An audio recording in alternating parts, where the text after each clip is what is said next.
Hello, good people. Todd Shannon, data scientist, social commentator, getter of buckets. You thought this affirmative action thing was over. You are sadly mistaken. You see, you have to understand the zeitgeist. Zeitgeist is a word for the spirit of the age.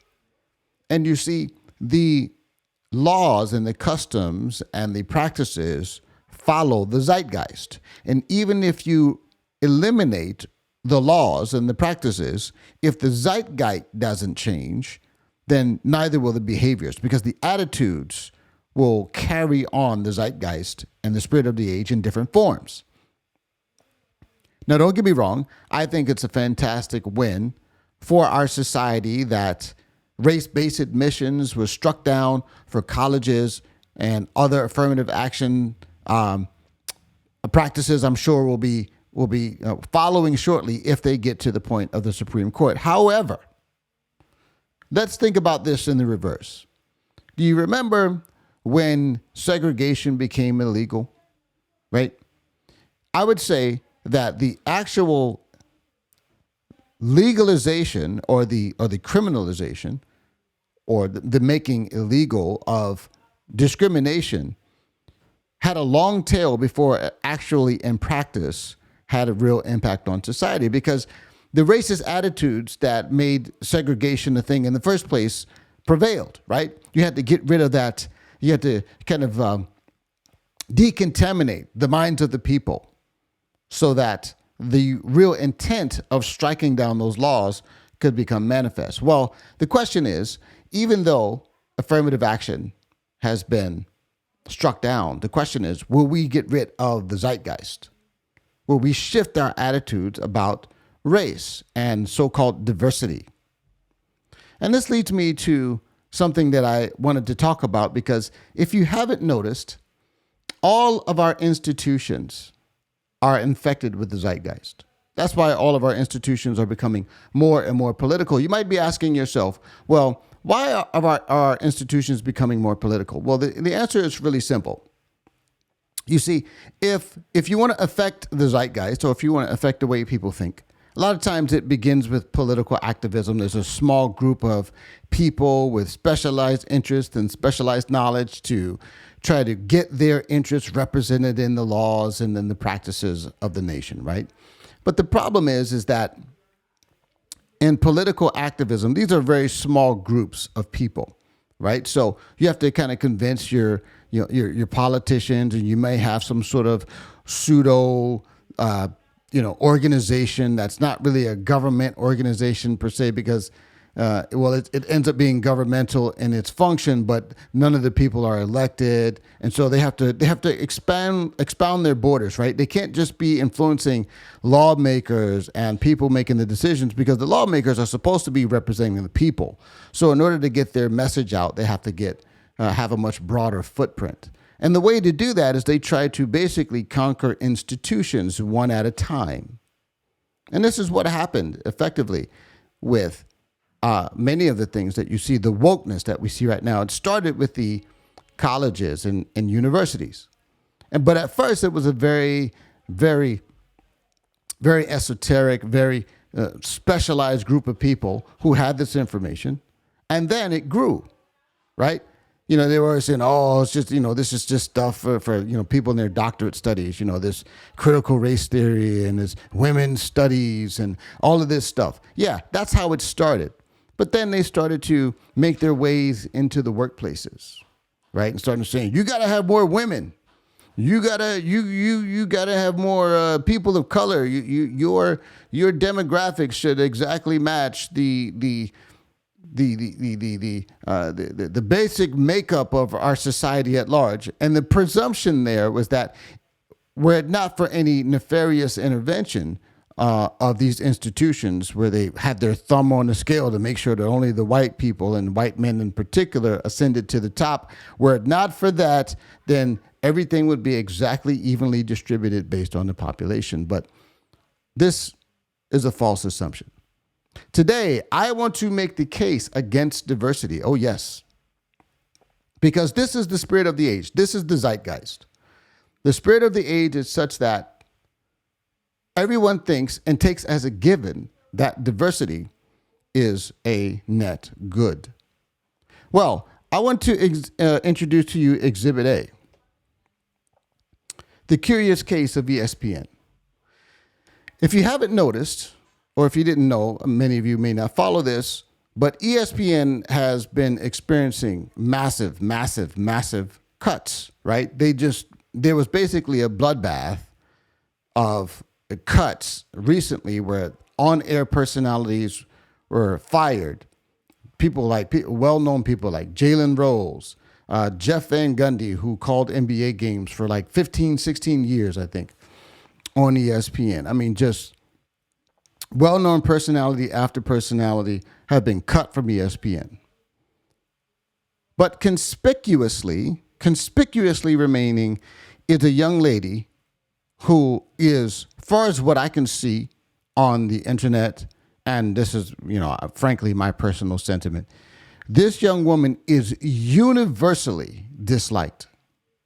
And that is one Malika Andrews. You see this young lady in the red jacket here on your screen. Her name is Malika Andrews, and she is almost universally disliked. Now, I'm not going to spend my time kind of developing that concept too deeply, but I just wanted to give you a taste of why this is. Let's just listen here. As time went on, Malika Andrews began being given bigger opportunities at ESPN. In late 2021, due to a diversity requirement and being set up, top ESPN host of 6 years Rachel Nichols was fired by ESPN after invasive methods were used to spy on her and set her up. Anyways, this role later opened up to Malika Andrews, an ideal candidate in the role to fit diversity requirements, and soon Malika Andrews would become a regular host that would be seen on ESPN. In early 2022, Malika would get into it with Matt Barnes during a LeBron versus Kobe debate. No, I'm definitely not saying that, but what I'm saying is Kobe would get in, like he would not let the way some of his teammates play. Get in someone's face and it doesn't turn into wins, then you're just getting in somebody's face. But it's going to be a problem the entire season. Months later, she would get into another debate with ex-NBA players. You can't look at a person. Yeah, but you're making an assumption. Yes, you can. You can't look at a person and know what their intent was. There is no doubt that Malika's ego is in her way during these arguments, forgetting that she's debating ex-NBA players about basketball. Although these were just small confrontations, it was just a taste of what was yet to come. All right, so you get an idea. Malika Andrews, they don't like her. I'm not going to speak for the people who are on air and her colleagues at ESPN and the people she works alongside. I can't speak for them, but I know that the sentiment consistently expressed about Malika Andrews is that she's annoying. She consistently brings up one of her favorite things to do is to bring up allegations and accusations of some of these young black athletes, and she's often accused of being the hater of young black men. And by the way, I want to give a shout out to the person who did this video here. The name of the channel is called Sports Sphere, and it's called Malika Andrews, the puppet of ESPN basketball, if you want to watch it in its entirety. So I want to give props to the person who made that video. But in any case, Malika Andrews, she essentially likes to bring up the people's past, and anytime there's some sort of allegation against them, even if it's unproven, even if it's merely an allegation, she'll bring it up, she'll throw it in there, and a lot of people just say, "Oh, well, I just think she hates black men."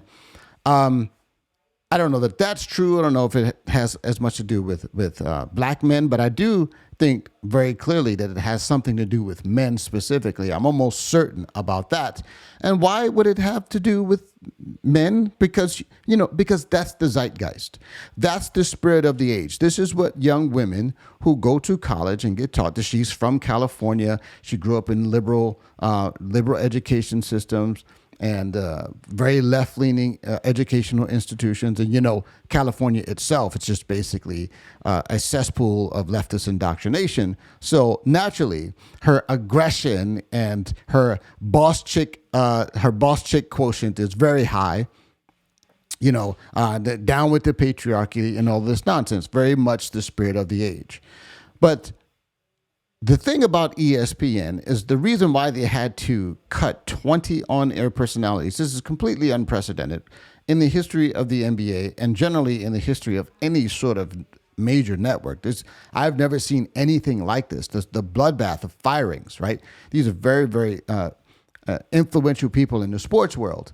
They would have you to believe that it is simply the result of people cord cutting, right? People canceling, traditional cable and going to streaming services and things of that nature. And I have no doubt that that has a significant impact on the whole thing. But the problem with that is that it's not the only thing that's the case. People have been consistently mentioning how they are disenfranchised by ESPN, how political they have become, and how woke they have become, and how it is a major turnoff. I know for a fact that I personally do not watch ESPN anymore, specifically for that reason. And so it's not just about the cord cutting. People are disenfranchised with the quality of the content and the wokeness and the politicization of sports, which is supposed to be an escape. So then, what does that all boil down to?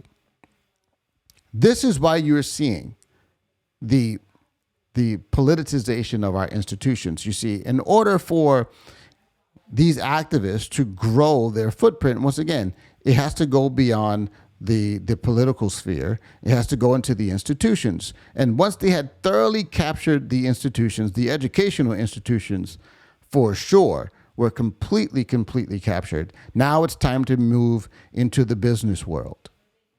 Right. So from a college perspective, there's virtually very little work to be done because the left and with their zeitgeist and their ideology have completely captured the universities. But you got to keep expanding, you see. And this is why we're seeing the wokeification of ESPN and other industries. But this is where I want to make the case against diversity, see, because quite literally, they always tell us, hey, if it's more diverse, it's better. If it's more diverse, it's better.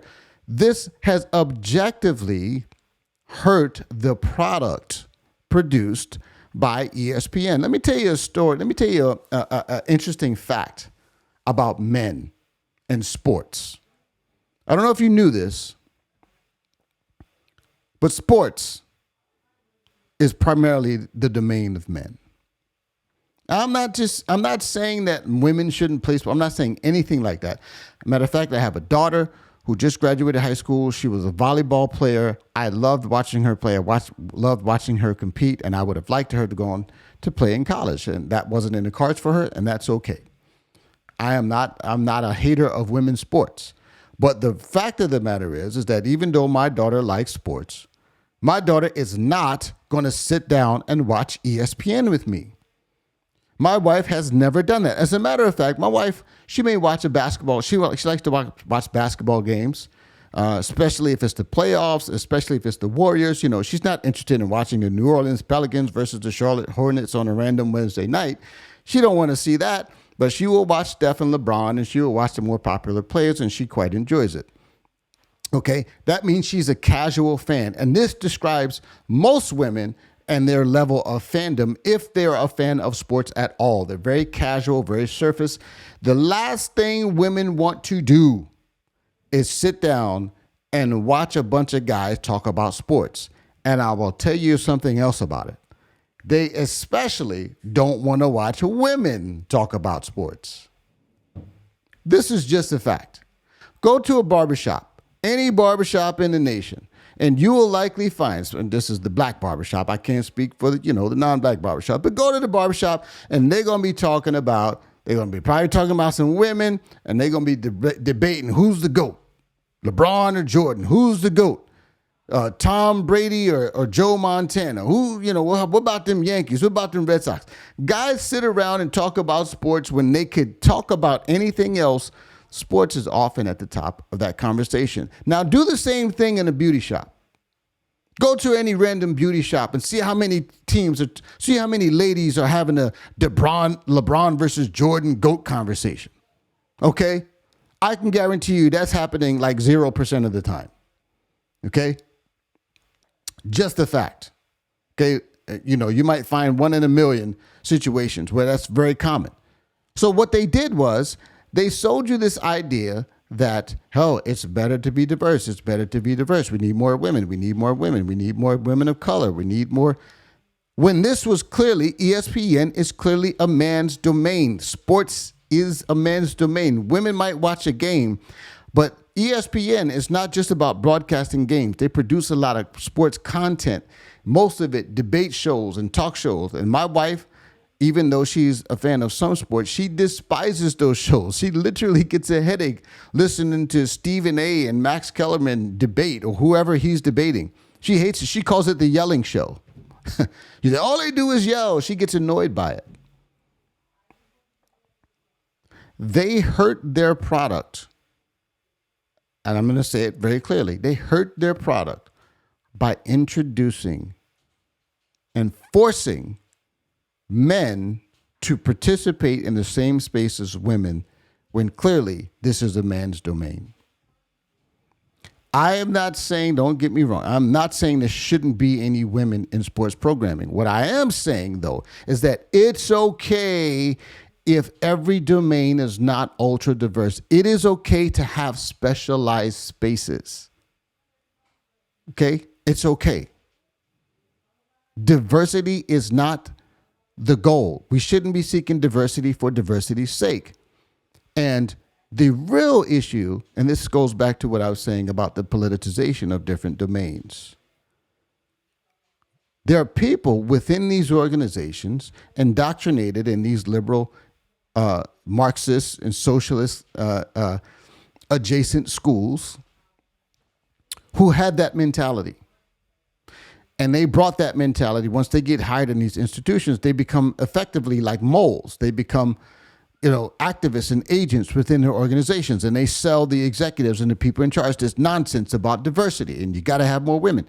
I'll tell you when I stopped liking Malika Andrews, when they effectively executed a coup to get Rachel Adams fired from NBA Today.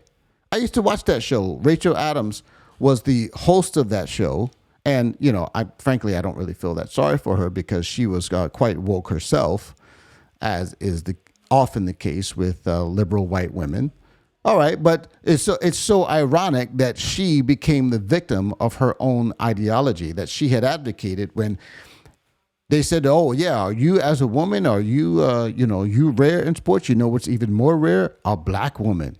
You can get the boot." But from that point on, I refused to watch NBA Today because I knew that they didn't get rid of Rachel Adams because she was incompetent or because she wasn't doing well. They got rid of her so they can put a young black girl in her place. And I hate that. And as far as I can tell, just like I've been saying to you, Malika Andrews is almost universally disliked. But despite the bloodbath of firings, she is still there. And nobody likes her. The agenda is not improving the. See, when you move away from the objective of something and you start going diversity for diversity's sake, you ruin what was initially the intent. And at first, when ESPN came around, it was about creating good content. Now, when I watch ESPN, I say they ain't gonna be satisfied until every personality on the air at ESPN is a lesbian, handicapped black woman. It's nonsense. It's maddening. The content is trash. And you look at what happened. They tore apart the entire organization because it became a bunch of activists. And it was never about really the diversity. See, this is the thing that people should understand. These messages are just all they are Trojan horses to get these people, these activists in the door. Look at what happened at Bud Light. Those people lost tens of billions of dollars because they let some liberal indoctrinated white woman come in there and say, we need more diversity. Let's put a trans man on our beer cans and that will be good for business. They were wrong. And not only were they wrong, but their whole objective was to subvert our system of morals, our cultural norms, to introduce their own system of values. This is why we have to take back the institutions. This is why we have to push back. This is why we have to reject this idea that diversity is some inherent good. This is why we can't rest at the fact that affirmative action was struck down in the courts.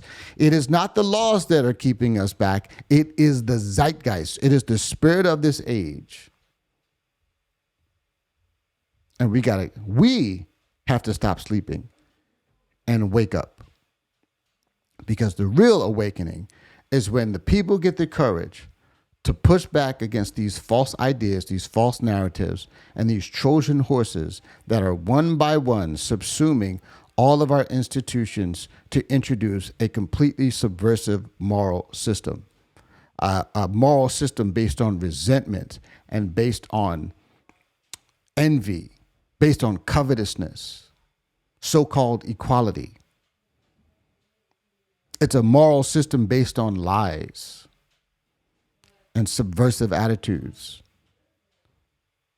They're hostile toward the natural family, hostile towards, quote, gender norms. And that's the curious case of ESPN. And Malika Andrews is the poster child for the activist posing as a net good from diversity. What are your thoughts, friends? I'd like to hear your opinions. If you disagree with me, let me know in the comments. If you agree, share this, like this video, and make sure you subscribe. Till next time, my friends, God bless you.